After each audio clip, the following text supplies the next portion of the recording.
চলো তোমাদের সাথে আজকে দাদার বাড়ির বাগানটা একটু শেয়ার করি।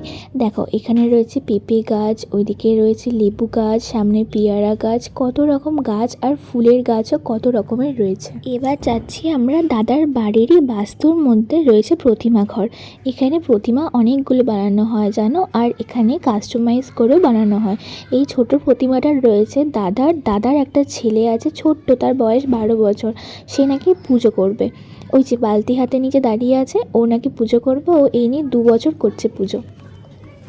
ওর কথা শুনে তো আমি অবাক। ও নাকি বাবার কাছ থেকে বায়না করেছে যে একটা ঘোড়া কিনে দেওয়ার জন্য, আর ওর বাবা ওকে সেটা কিনেও দিয়েছে।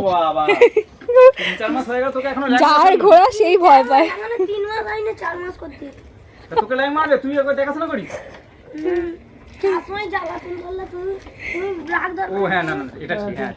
আমরা বলেছিলাম ওর সাথে একটুখানি কাছে যা, ওর সাথে কথা বল। ও বলেছে না, ওকে ল্যাং মারবে সামনে গেলে, কেননা খাওয়ার সময় জ্বালাতন করলে ওর ডিস্টার্ব হবে না। মানে এটা তো সত্যি কথা, খাওয়ার সময় কেউ জ্বালালে তার ডিস্টার্ব হবেই, সে রেগে যাবে।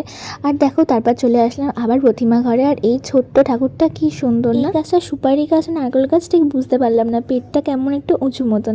তারপর ঘুরতে ঘুরতে চলে গেছিলাম দাদাদের বাড়ির সামনে একটা মন্দির আছে, খুবই সুন্দর। আর এত বৃষ্টির জন্য কাদা জমে গেছিলো, তাই কাছে আর যাইনি। ফেরার সময় ওখান থেকে অনেকগুলো ইনডোর প্ল্যান্ট কিনে নিয়ে আসি, আর সেগুলো তোমাদের সাথে নেক্সট পার্টে শেয়ার